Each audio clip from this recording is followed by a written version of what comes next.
brutalité des flics, je pense qu'on l'a toutes bel et bien vu, là.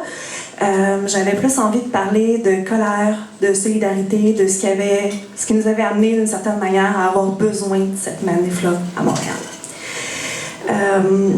Le 7 avril, moi, j'ai pas pu y être là à cette manif-là, mais ça n'empêche pas de partager, en fait, le vécu de toutes les autres femmes et de toutes les autres manifestantes qui y étaient présentes. La lutte contre le sexisme ordinaire, la lutte, en fait, contre le machisme de nos soi-disant camarades, contre le rouleau compresseur, en fait, de l'austérité, contre les flics, les chiens de garde de l'État néolibéral. À chaque année, en fait, on a des manifs féministes à Montréal, surtout pour le 8 mars, en fait, qui est la Journée internationale des femmes. À chaque fois, ou presque, les mêmes gestes sont posés par des hommes qui y assistent. On prend les devants de la manif, on enterre les slogans, on dit aux organisatrices, en fait, comment elles doivent organiser leur manif, parce que mais on est des hommes, fait que c'est sûr qu'on sait mieux que les femmes qui sont là quoi faire. C'est un peu dans cet état d'esprit-là que la manif avait été organisée.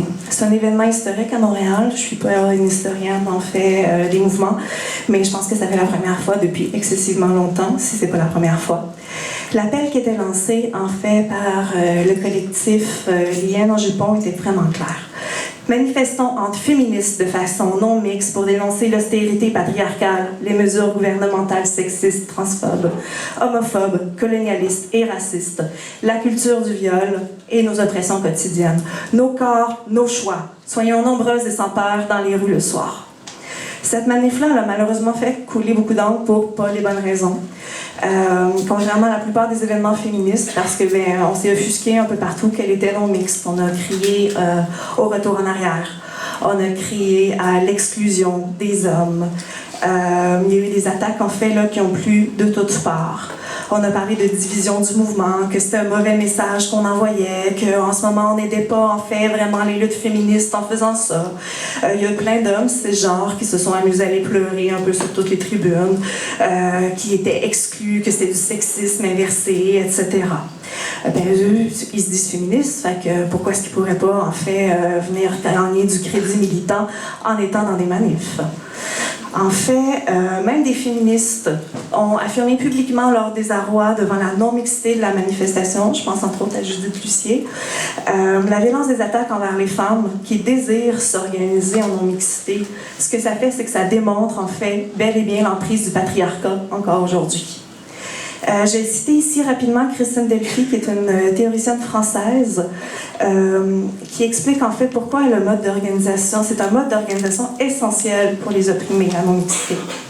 Ce qu'elle dit, c'est la pratique de la non-mixité est tout simplement la conséquence de la théorie de l'auto-émancipation. L'auto-émancipation, c'est la lutte par les opprimés pour les opprimés.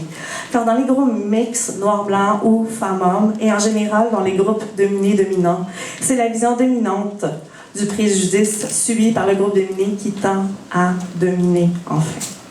Donc, les opprimés doivent non seulement diriger la lutte contre leurs oppressions, mais auparavant définir cette oppression-là, elles et eux-mêmes. Pour finir, en fait, je vais vous lire des extraits d'un texte coup de poing qui a été rédigé par le collectif Liane en jupon. C'est un texte qui réplique en fait avec justesse aux attaques qu'elles ont reçues de la part de militants, justement. Ce qu'elles disent. Cette revendication d'une inclusion provenant d'hommes cisgenres, c'est-à-dire nés du sexe mâle et performant le genre masculin, généralement blancs et hétérosexuels, ayant accès à leurs privilèges masculins, est problématique.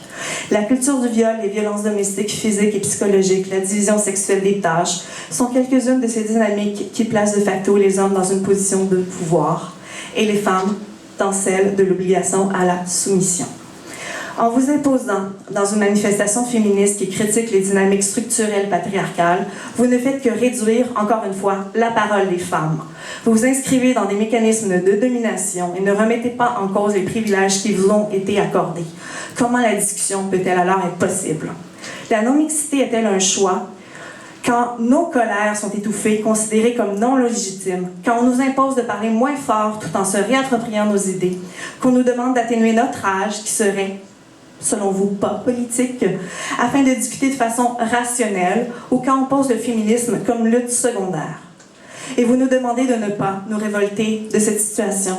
Nos bâillons, nous les retirerons nous-mêmes. Et vous, les masculins, les antiféministes, les manarchistes, les autres militants de gauche machos, n'avez pas vos places dans nos luttes car trop souvent, vous jouez le même jeu que la police et le gouvernement. Nous n'acceptons pas que nous vous disiez comment vivre notre féminisme, comment ressentir nos oppressions et les combattre. Nous ne laisserons pas avoir l'austérité et patriarcale. Voyez cela comme un geste d'hostilité féministe. Sur ce, bonne soirée.